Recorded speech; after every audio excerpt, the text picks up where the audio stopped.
All right, thanks, guys. The Colts take on the Texans. That's going to be an 8:20 Eastern kickoff this Thursday night.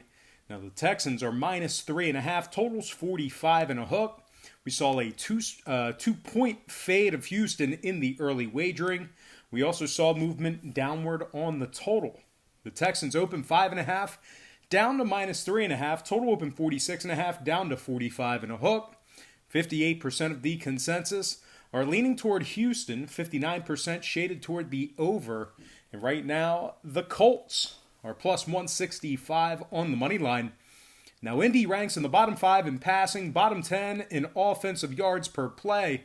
They're also in the bottom 3 in passing on the road. They failed to cover the point spread in 3 out of their last 4. Desir and Wilkins are listed as questionable. Mack is doubtful. Hilton and Campbell still out indefinitely. Now, Houston on the other side, winners in 4 out of their last 6. They're 3-1 straight up at home. They rank at the top 10 in home scoring, top 5 in home rushing. Hyde is leading the charge with 769 yards on the ground, 4.9 yards per carry, 4 touchdowns. Watson has 5 rushing touchdowns himself, 18 touchdowns through the air, 289 yards per game passing on average. And this Houston squad, they rank in the top 10 in rushing yards allowed at home, top 10 in home defensive time of possession. Merciless has 5.5 sacks on the year, 12 tackles for loss. Scarlett has 4.5 sacks as well. Now, Zach Cunningham, 79 tackles on the year, 2 fumble recoveries. And when it comes to the injury report, Roby and Fuller are listed as questionable. Now, total-wise, Houston is 3-0 to the under in their last 3. 75% to the under at home. They're also 6-4 to the under overall for the season. The Colts on the other side, 3-3 to the under in their last 6. I'm going to purchase the half a point, slide it down, and take Houston minus 3 and the under 45.5 in that game. Next matchup, Panthers, Saints, 1 o'clock, New Orleans. The Saints are minus 9.5, totals 47. We saw a 2-point move toward New Orleans and movement downward on the total. The Saints open 7.5 up to 9.5. Total open 48 down to 47. 55% of the consensus is leaning toward New Orleans. 51% shaded toward the under. Right now, Carolina's plus 380 on the money line. The Panthers have lost 3 out of their last 4. They've also gone just 1-3 against the spread in those 4 games. They're just 5-5 overall for the year. 3 games back in New Orleans for the division lead. They rank in the bottom 10 in passing, bottom 10 in offensive time of possession. They're also in the bottom 10 in points allowed, bottom 5 in rush yards allowed. Cockrell and Daly are listed as questionable for the Panthers. Now, the Saints on the other side, winners in 7 out of their last 8. They're 4-1 straight up at home, first place in the NFC South, 7-3 against the spread overall for the year. They rank in the top 10 in passing, top 3 in offensive time of possession. Michael Thomas has 1,141 yards receiving on the year, 5 touchdown receptions. He's averaging 114 yards per game. Alvin Kamara, 472 yards on the ground, 4.6 yards per carry. Latavius Murray, 4 rushing touchdowns for him. Now, the Saints rank in the top 3 in rushing yards allowed, top 3 in defensive time of possession, and top 10 in pass yards allowed at home. Cam Jordan, 9.5 sacks, 10 tackles for loss. Williams, 4 interceptions, 1 forced fumble. Bell, 62 tackles, 1 interception, 2 forced fumbles, and 4 fumble recoveries. Now, Lattimore looks like Lattimore is listed as questionable for that game. Now, total-wise, New Orleans, 3-2 to the under in their last 5, 60% to the under at home. Carolina on the other side, 2-0 to the under in their last couple of games. I'm going to buy the hook, slide it down, and take New Orleans minus 9 and the under 47 in that game. Next matchup, it is going to be Dolphins taking on the Browns, and that's going to be a 1 o'clock Eastern kickoff in Cleveland. The Browns are laying 11 points, totals at 44. Now we saw a 1.5-point move toward Cleveland and movement downward on the total. The Browns open minus 9.5. They're up to minus 11. Total open 45 down to 44. 57% are leaning Miami. 51% shaded toward the under. Right now the Dolphins are plus 410 on the money line. Miami's 5-1 against the spread in their last 6. They're also covering 75% of their games away from home. They rank the top 10 in road defensive passing, Bobby McCain, 2 interceptions on the year, 3 pass breakups, 25 tackles. Taco Charlton, 4 sacks on the year, 4.5 tackles for loss. And Jerome Baker, 75 tackles on the season, 1 forced fumble. Now keep in mind, McCain and Charlton are listed as questionable for this Sunday's action. And Raekwon McMillan is listed as questionable as well. Now on the Cleveland side, they're banged up as well and suspended. Burnett is out with an Achilles. Ogunjobi is out serving a suspension because of that fight where Mason Rudolph almost lost his head. And of course, Myles Garrett out for the season. He's the man who literally almost decapitated Mason Rudolph. But anyway, Vernon and Lamb listed as questionable. Murray listed as questionable as well. Cleveland, 2-3 straight up at home, 1-4 against the spread in those 5 games. They're 4-6 straight up overall for the year, 3-7 against the number in those 10. Cleveland ranks in the bottom 10 in scoring, bottom 10 in home passing, bottom 10 in rush yards allowed. Total-wise, Cleveland is 6-3 to the under in their last 9, 3-1 to the under in their last 4. They're also 60% to the under at home. Miami on the other side, 75% to the under when traveling, 6-3 to the under in their last 9 at any location. I'm going to lean toward the road dog in this one. Give me Miami plus 11 and the under 44 in that game. Next matchup, it is going to be Raiders taking on the Jets, 1 o'clock Eastern kickoff at the Meadowlands, MetLife Stadium. Oakland's -3 on the road, totals 46.5. Pretty good two-way action on the sides here. Oakland open and remains -3. Total open 47, down to 46.5. 55% are leaning Oakland, 61% shaded toward the over. Right now the Jets are plus 145 on the money line. Now the Jets are just 3-7 straight up overall for the year, 4-6 against the spread in those 10 games. They're also 2-3 straight up and against the spread at home. They rank in the bottom 3 in scoring, bottom 3 in rushing. A couple more things to add about the Jets. They're in the bottom 10 in points allowed, bottom 5 in defensive time of possession. Roberts, Hewitt, and Farley are questionable. Oakland on the other side, nice little 3-game winning streak for them. They're also 5-2 against the spread in their last 7. They're tied for first place in the AFC West. They also rank top 10 in rushing, top 5 in yards per play. Josh Jacobs has 923 yards on the ground this year, 4.8 yards per carry, 7 touchdowns. Now the Raiders rank in the top 10 in road passing, top 3 in yards per play on the road as well. David Carr is completing 72% of his passes. He's thrown for nearly 2,500 yards, 15 touchdowns, 5 interceptions. Darren Waller has 56 receptions, 666 yards, 3 touchdowns, and he's averaging 67 yards per game. And Tyrell Williams, 462 yards on the year for him, 5 touchdowns. He's averaging 15 yards per reception. Harris, Joyner, and Sharp are listed as questionable for the Raiders. Oakland 6-2 to the over in their last 8, 75% to the over on the road. The Jets are 60% to the over for the year themselves, 6-2 to the over in their last 8 themselves. I'm going to lean toward the road favorite in this one. Give me the Raiders -3 and the over 46.5 in that game. And before we go ahead and move on, just want to take a quick timeout and welcome you to the show. Got some lines and personal leans out for NFL Week 12, but before we dive into some more of that, I just want to quickly remind you to check me out on my website at patreon.com/BrockPage. We do daily premium plays on that website beginning at just $1.99 per month. We have a bunch of different memberships, tiers, and packages that you can subscribe to. And a lot of folks will ask me, what's the difference between what you do here on YouTube and your Patreon page? Well, what we do here on YouTube is we handicap every single game on the board, both the side and the total. And I'll tell you this much, if you were going to bet every single game on the board, both side and total, with your hard-earned money, you will lose in the long run, guaranteed. The books are too smart, they're too sharp, the math is against you.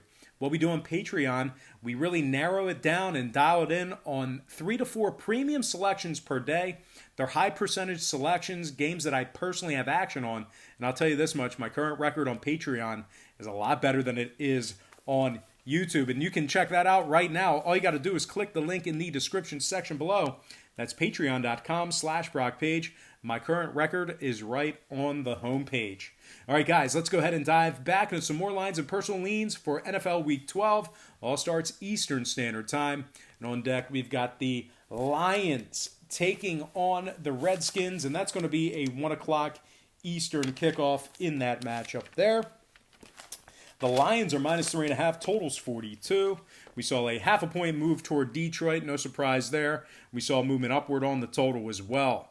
The Lions open up 3, up to minus 3.5. Total open 41, up to 42. 79% are leaning Detroit. 86% shaded toward the over. Right now, the Redskins are plus 160 on the money line. Now, Washington's just 1-9 straight up on the year. 3-7 against the spread. They're the worst team in the NFC, and they failed to cover in 4 out of their 5 games at home. A couple more things to add about Washington. They're just 2-7 against the spread in their last 9. Bottom 3 in scoring, bottom 3 in passing, bottom 3 in offensive time of possession.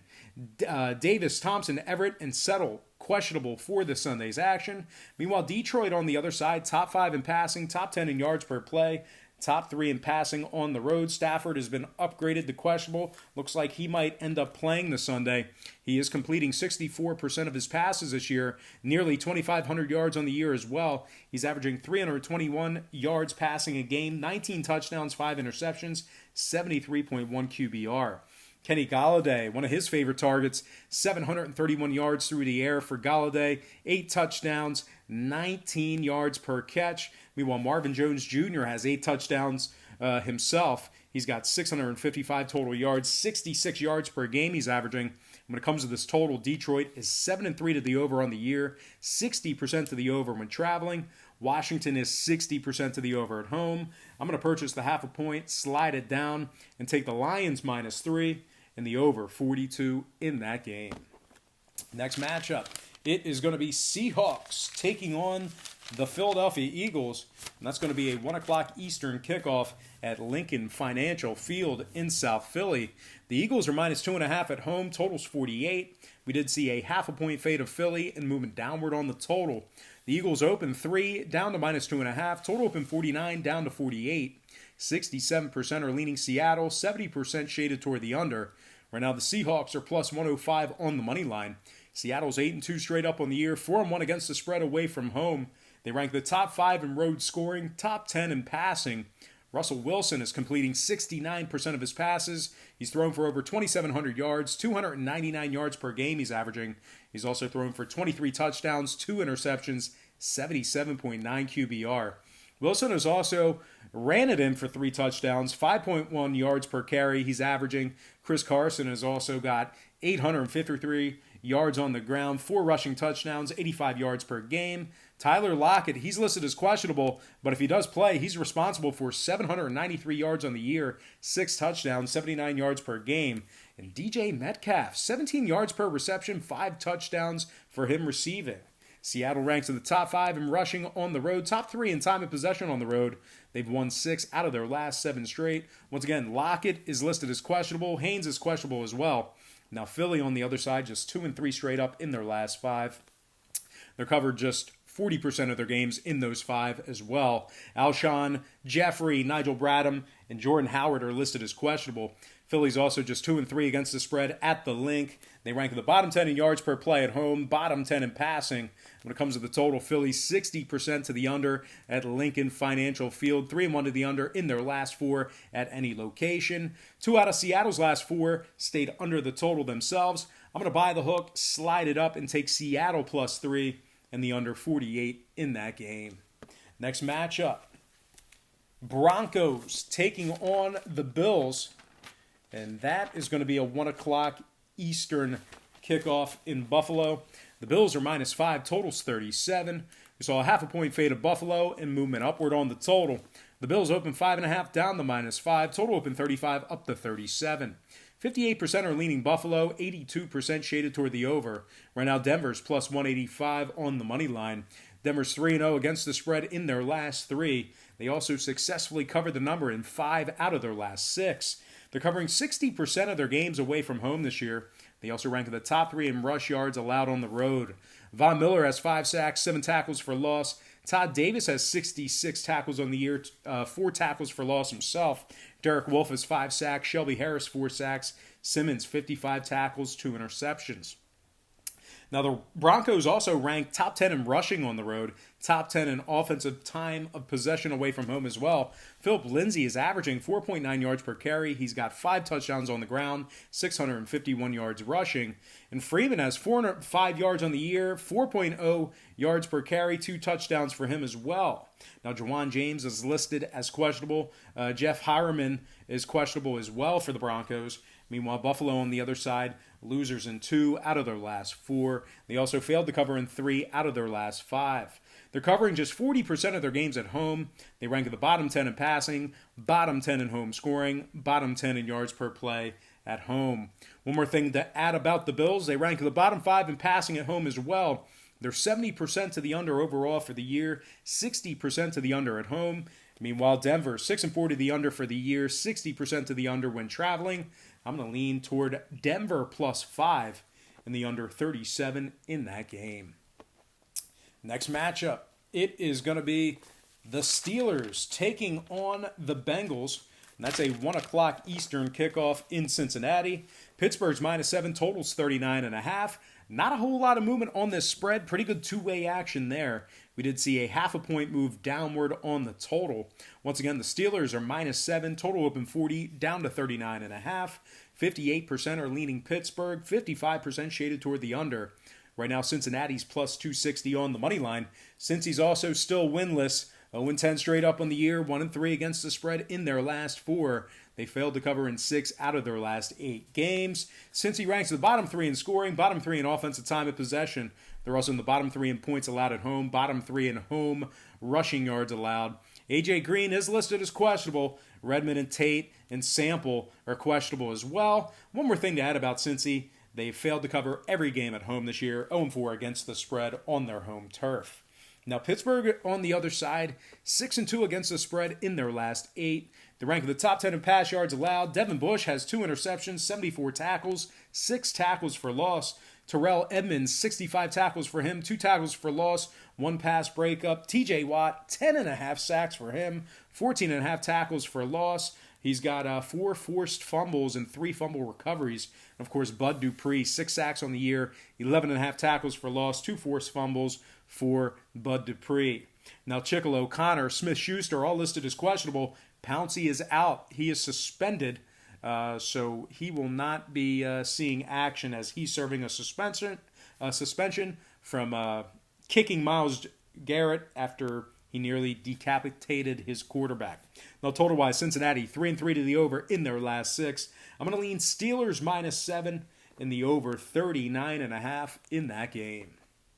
Next matchup, Buccaneers, Falcons, 1 o'clock Eastern kickoff in Atlanta. The Falcons are -4, totals 52. We saw a 1-point move toward Atlanta, movement downward on the total as well. The Falcons open 3, up to -4, total open 53, down to 52. 68% are leaning Atlanta, 55% shaded toward the over.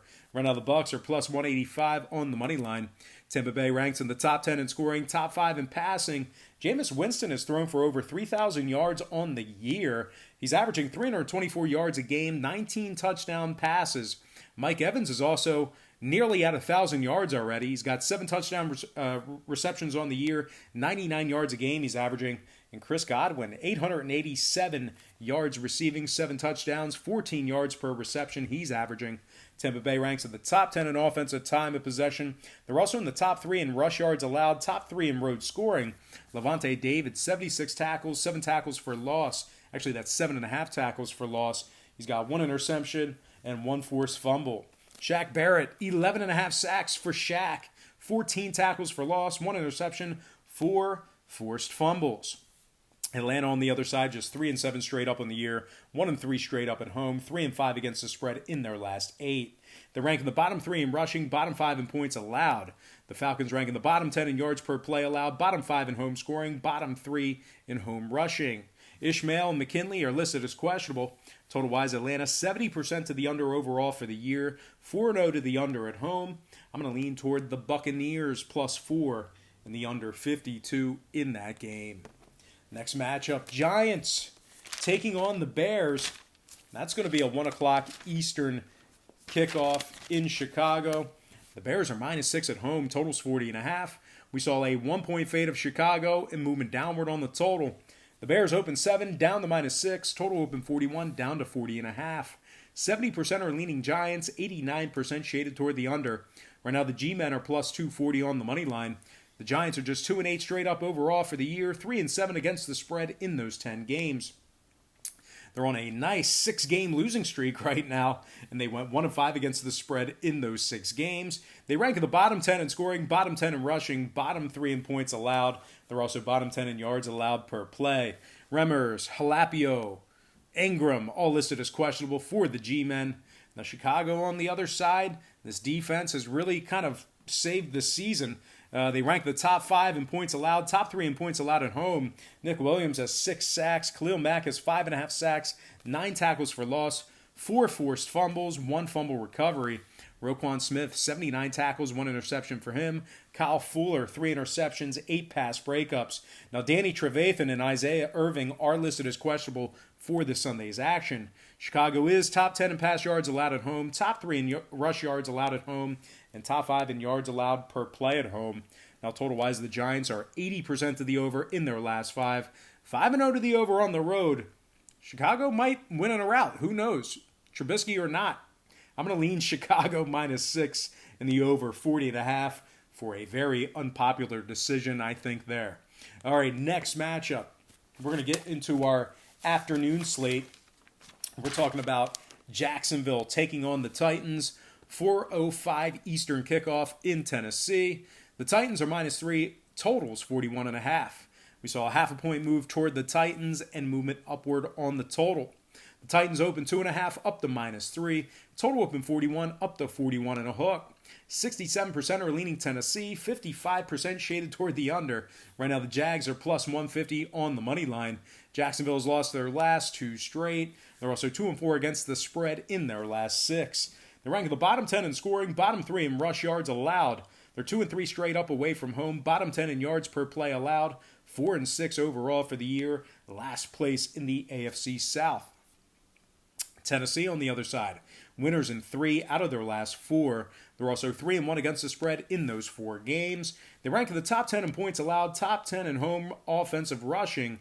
Derrick Henry, 832 yards on the year, 4.4 yards per carry, 8 rushing touchdowns, 83 yards a game on average. Logan Ryan, 3 interceptions, 3 forced fumbles, 74 tackles, 3.5 sacks for him.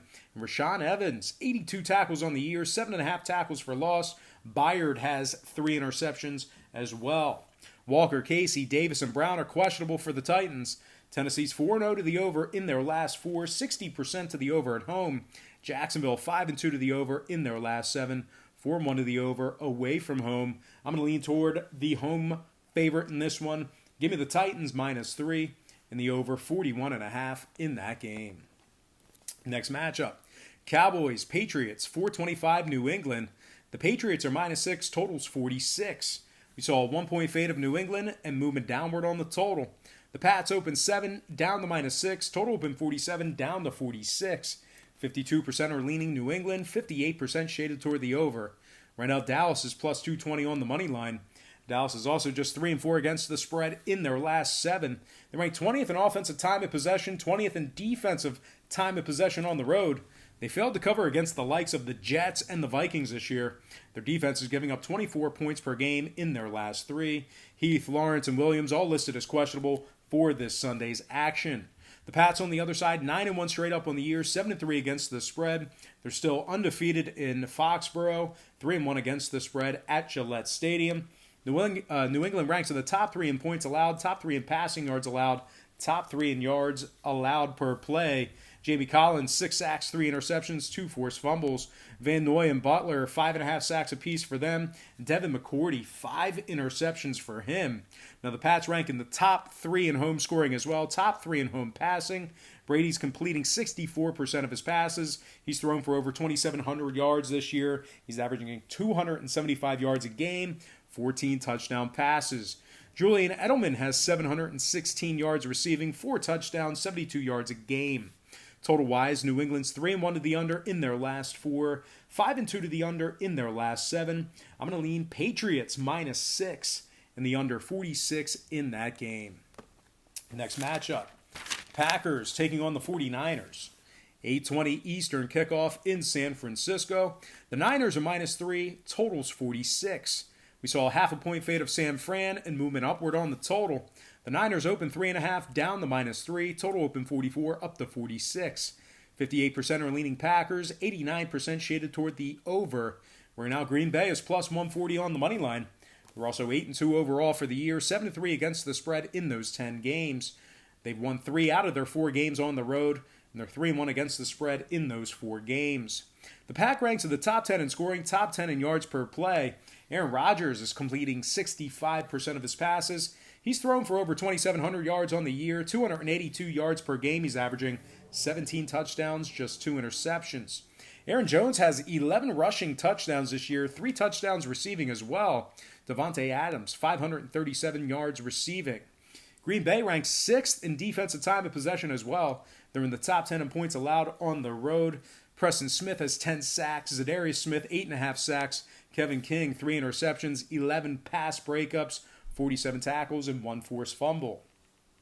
The Niners on the other side, they've failed to cover the point spread in their last 3 straight. They're just 1-4 ATS in their last 5 as well. They're covering just 40% of their games at home, and they have a slew of guys on the injury report. We have Gould, Staley, Ford, Blair, Jones, Kittle, and Breida all listed as questionable for this Sunday's action. The Niners are 4-0 to the over in their last 4, 60% to the over at home. Green Bay 5-3 to the over in their last 8. I'm going to lean toward the road dog in this one.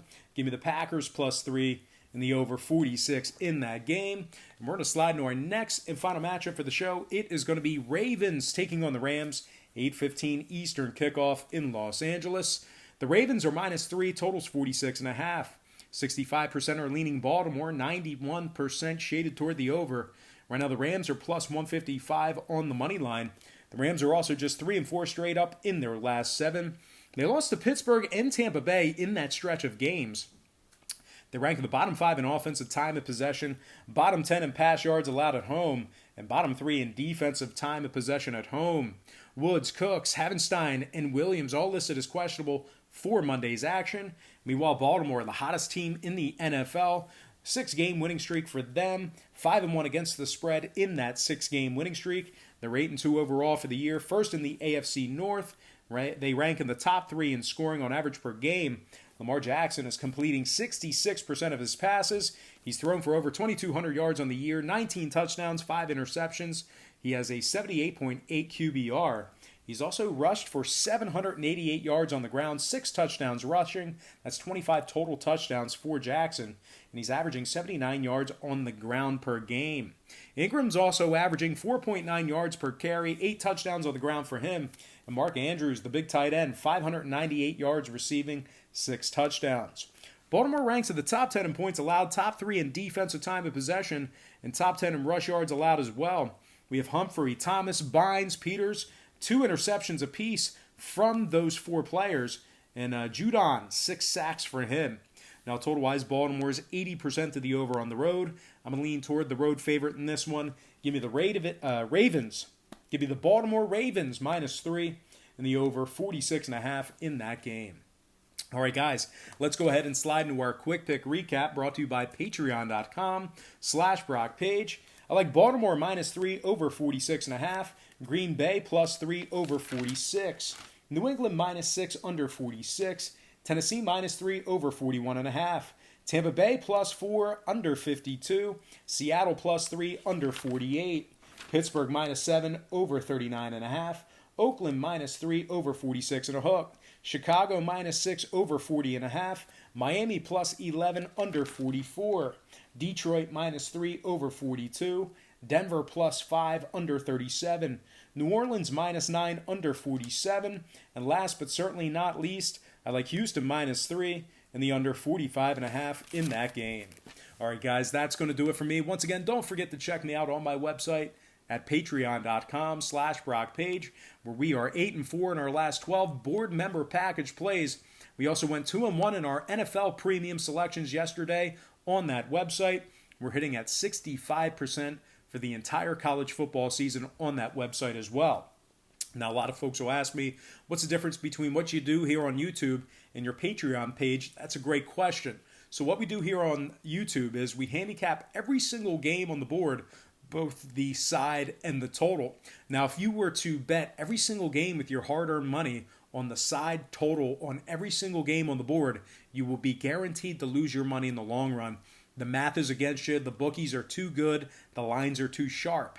So what we do on Patreon is we really nail it down and kind of harness in on 3 to 4 premium selections per day. They're high percentage selections. They're personal plays of mine. And I'll tell you this much, my current record on Patreon is a lot better than it is on YouTube. And you can check out that record for free right now. All you have to do is click the link in the description section below. That's patreon.com/BrockPage. All right, let's go ahead and dive into our quick pick recap in Spanish, or as I like to call it, Edición en Español.